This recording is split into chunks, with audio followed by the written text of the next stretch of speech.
Meron ba tayo? Wala daw. Si Roxy, oo. Iba yung palit. Yun yung first album niya.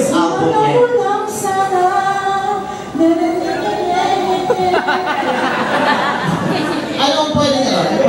Palitan mo na lang. Oo, iba naman. Gusto mo, katay mo yung bakit ngayon ka ng solo mo na. Ano? Don't cry out loud. Oh! Melissa. Tama yan.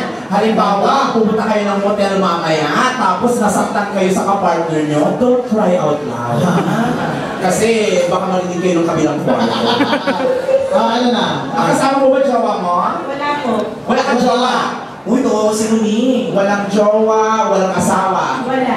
So, paano mo napapalipas ang mga... Sumakabilang bahay? Ay, dapat sunugin ang bahay na yun. Ha? Sa kanya na siya. Pero may anak naman.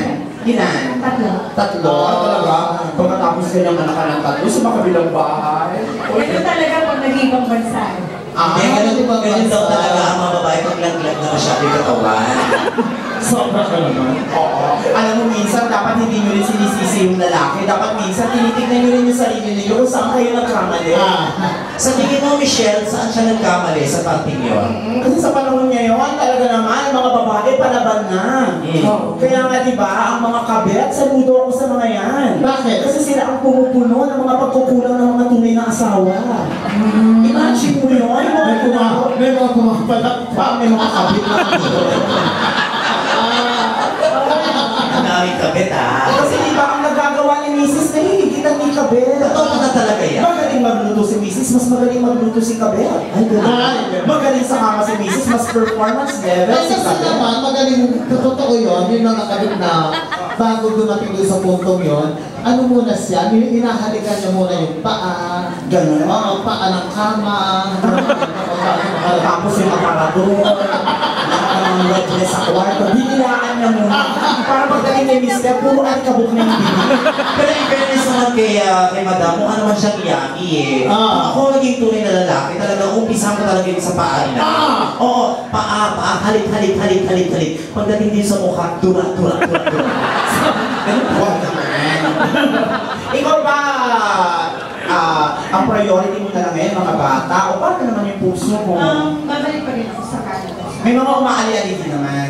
Wala naman. Wala. Babalik ka pala ng Canada, hindi nyo man lang napag-ambagan yung request mo kanina. Oo. Hindi na ikaw yung nag-request, pero pwede mo naman panuwalan. Alam mo ba, Miss Michelle, ako nakakita kung sino ang nagsulat. Si siya mismo. Ayan. Ginagawa mo ba kung sinungaling? Paawitin na lang natin siya ng doon. Tapos, Kasi magre-request yung yung mag-boyfriend. Si Richard. Richard naman, Diyos ko. Binigyan kasi ni Madam, nakakaloka naman. Madam, maayos na yan. Ito ang tawag ko rito, kailan ka nabalik mo ng Canada? Sa May pa naman. Sa May naman. Hindi pa ngayon, maganda ang weather ngayon. Oo nga eh. Malamig kasi yung kaya. Tama eh. Awitin na muna Kaya, yan.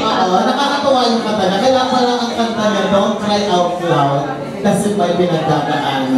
Okay? Yeah, pagpasensya yun na. Like,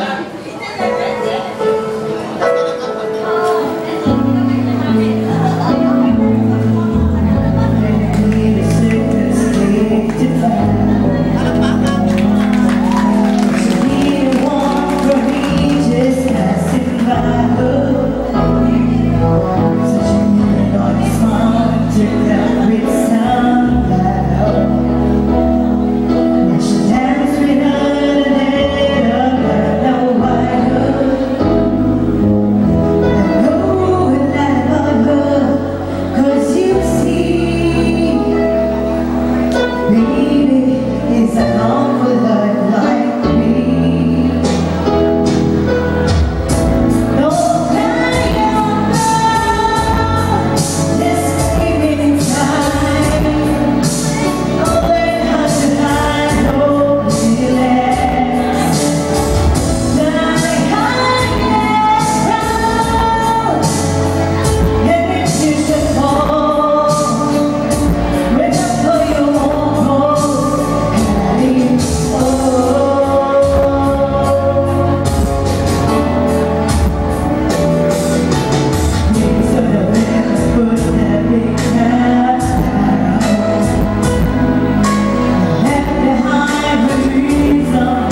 Step aside and learn how to hide your feelings. Tama. At dahil dyan, kagay na natin Salamat. ang killing ni Song.